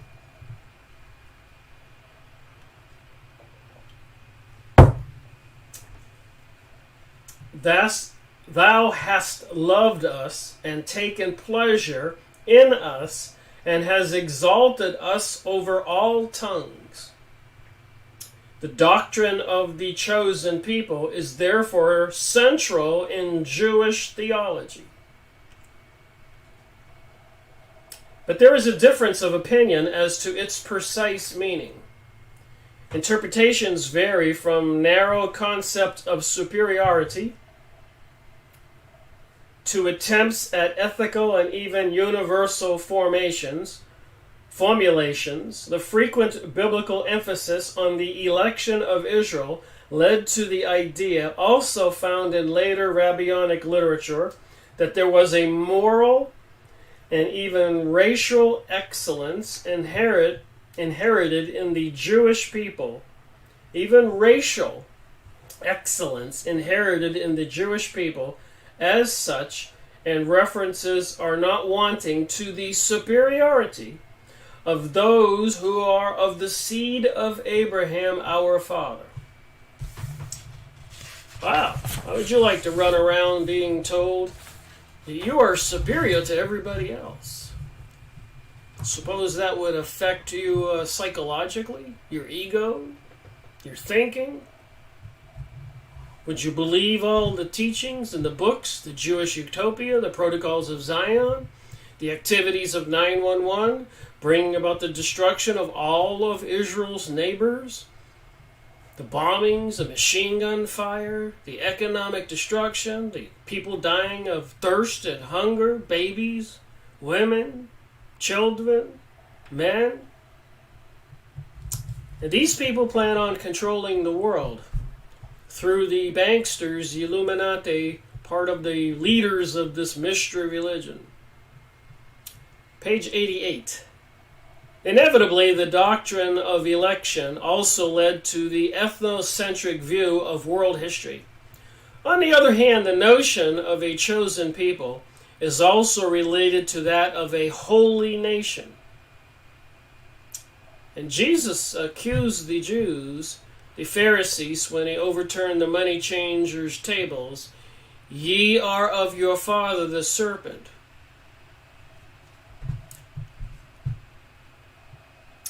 Now therefore, if ye will obey my commandments, this is God speaking to this chosen people.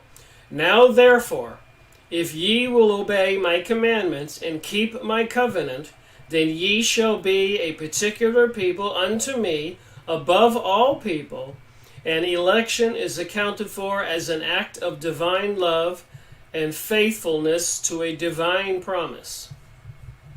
That's in Deuteronomy 7, 6 through 9. In spite of their severe castigation of Israel's failings, the prophets generally assumed the permanence of Israel's election under the covenant. If election meant heavier responsibility and stricter standards rather than greater privileges, Amos 3.2, then Israel was proved to be God's chosen people, also in exile and punishment, and that's in Jeremiah, Ezekiel. Did you know this? I learn a little bit as I go with each video I make, each book I look at. I think that's the only way you can get to the point where you can make some rational decisions about reality. What is what? Who is who? Is there a God? Is there not a God? Should we have a global world order? New world order? New age? Is Christianity outdated and no longer useful? All this propaganda.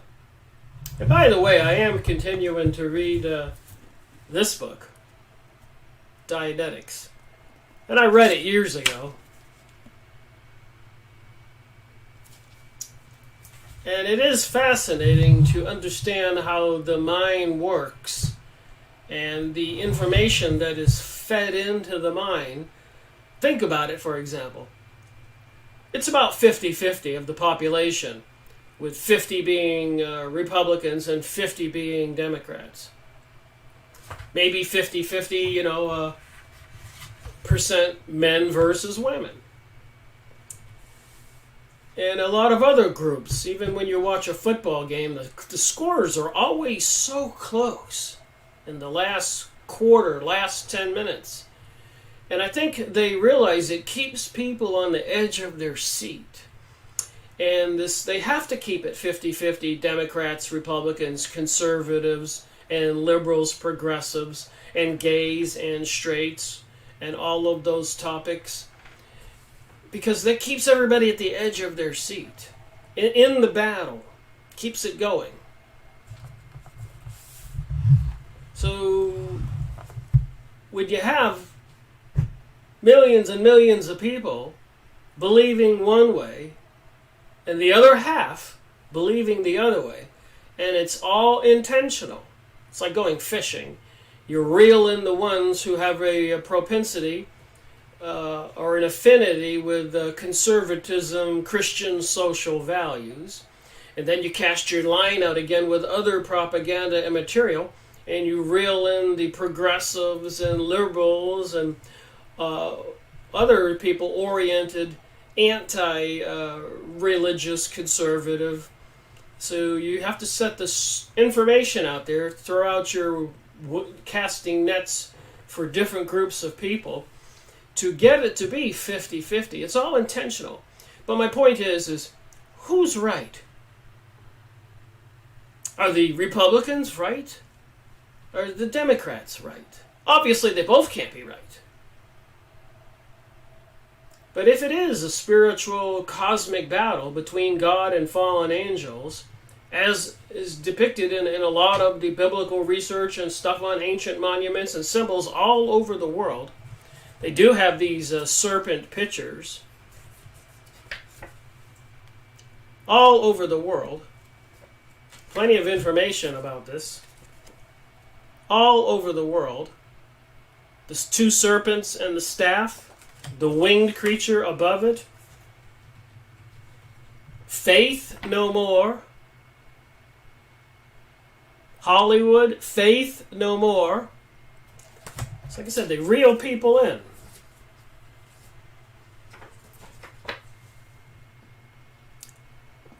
See the serpents?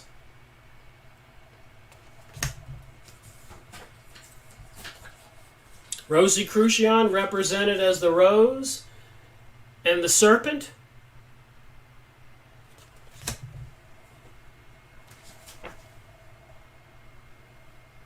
The dragons throughout the Mayans, the American Indians, the Hindus, the Chinese. Who doesn't have the dragon and the serpent as symbols?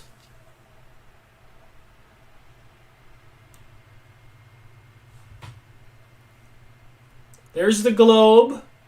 There's the column. There's 666, the beast, the serpents.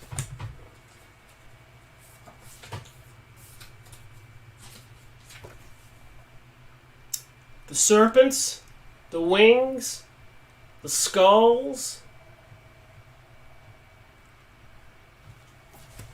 So the nets are cast. Temptation, yet again, as per the Bible, the Garden of Eden.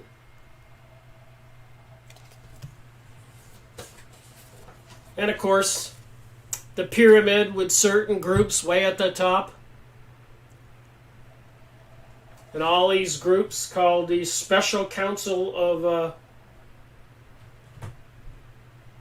Special Councils, the Red Brotherhood, Knights and Templars, Skull and Bones, Master Witchcraft, Fellow Craft, Craft Practicing Witch, Knights, Patriots, Knights of the Pelican and Eagle, Knights of the East and the West, the Black Brotherhood, the Red Brotherhood, as I said earlier. So you can go look up these pyramid and structures of these organizations who are casting their lines out, throwing their nets out, reeling people into this thinking. And like I said, reading Dianetics, it's funny how the mind works. When you program people into a belief, contrary to what is normal belief, You do two things. They become very steadfast, like a programmed computer, and they are adamant, and they get vicious if you try to oppose the programming. So if you are somebody who is a liberal, social, democratic, with different names, progressive, pansexual, gay marriage, all these different things, pro-abortion, you believe those things, you're going to believe it with ferocity and get ferocious if people don't agree with your point of view. On the other hand, if you're a Republican, this thing's backwards here, and people want you to say that Jesus doesn't exist, or we need to be more progressive and more liberals and forget your rules and take down the borders and put these special unelected officials in charge. You'd say these things to those conservative Christian Republicans and other names. They're going to get vicious and ferocious defending their point of view. This is how they're going to bring us World War III. Everybody's going to have to choose a side. And this information I'm reading here about the Jewish religion needs to let us all know who is in charge of the world right now. Even Prime Minister Sharon of Israel, and please look up what I say, don't believe me, said in a heated argument in the Israeli Congress, don't worry about America. We control America. Any Americans know it. And they control the banking systems. Everybody knows it. They control the stock market. We all know it's soaring. We all know it's going to crash eventually. The economy they can bring down anytime they want. They can release plagues, microchipping people for years now, children, installing 5G electromagnetic microwave networks everywhere, getting ready to turn on these master switches and software programming, artificial intelligences. So when I'm reading this information about the Jewish religion, and I know how the mind works, and I know they've been working at the propaganda for over 100 years with serious intensity, the stage is set, so it seems. Rothschild's statues out in front of his front yard, the dragon. The chakra system of the New Age, the sphere on the top and the wings and the serpents. An egg, a six-pointed 1, 2, 3, 4, 5, 6, 7, 8. 8-pointed star in this case.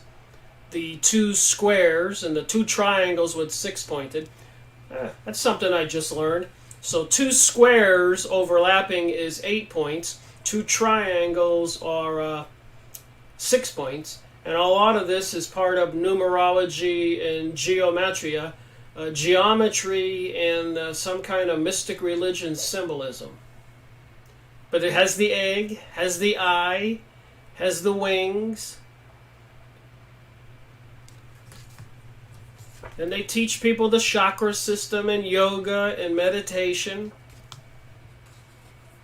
So everybody's going to have to make a choice. Everywhere I go, there are tattoo parlors, and young people are standing in line, waiting, and while other people are getting tattooed with all these occult symbols. Isn't that a little bit concerning? This is the T, which means divine, and of course the serpent on the T would tell us it means divine serpent, and the circle behind it would apparently the sun's rays. Tex Mars, Secret Societies in the Illuminati. You can go get books like this pretty easy. The Tree of Life of the Jews. I've been reading about the Sephirot in this material, this Encyclopedia of the Jewish Religion. But look at the Tree of Life and the serpent. Here's a crystal and a serpent. So would you wear this around your neck?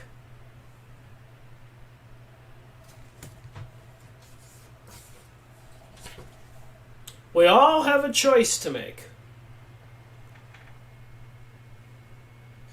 Do you think Christianity is outdated and no longer needed? Social norms, family values, do you really want all that destroyed? This is the artwork that's out there on the graffiti you see on buildings and bridges and trains and trucks everywhere across the nation. These are amulets that people wear. And Dave says, as a tattoo artist, I can say it's neo-paganism, very popular now. Dave, you're completely correct. Paganism is very popular, and that has to do with all these symbols I'm showing.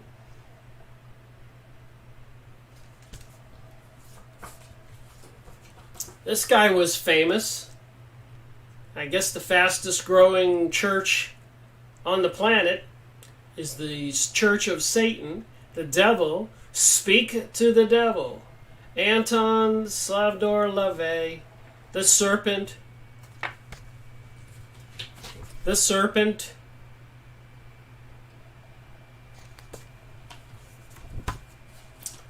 Here's a tattoo for you. The skull and the serpent. Why would anybody have that tattooed on their body? Anton LaVey, Samuel. That's correct. Anyways, I thought I'd just end this video.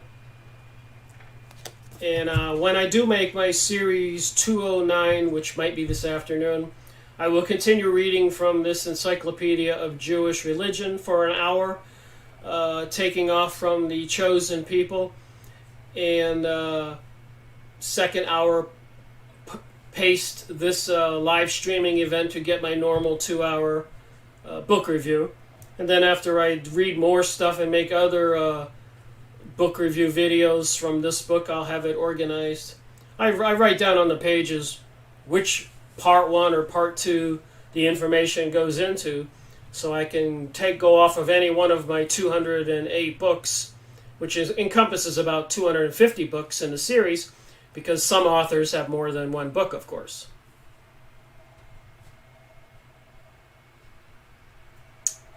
Dave says that tattoo I just showed was from Harry Potter, and it's called the Dark Mark, also very popular.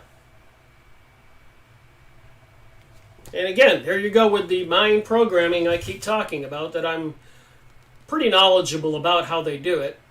It is happening. A lot of people are aware. You don't get 50% of the population believing in one thing, but the other 50% believing in another by accident. And both of them can't be right.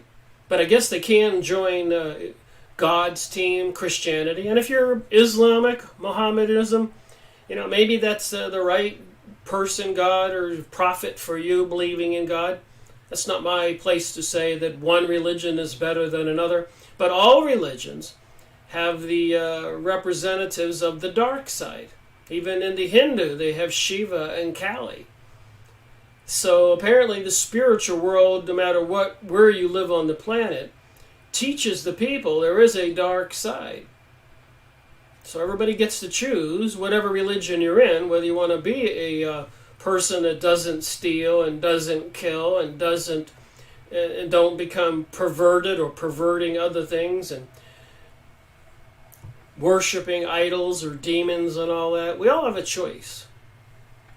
My situation is I grew up Catholic, Christian, and it works for me. I've never been a serious religious scholar or a preacher.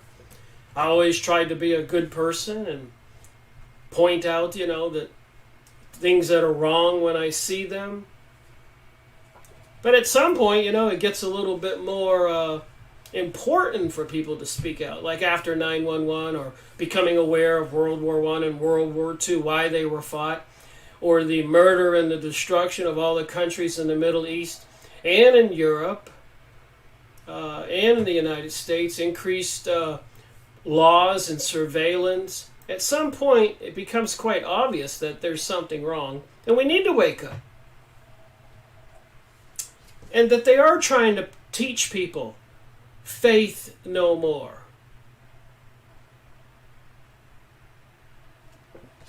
So with that said, I'll end this video.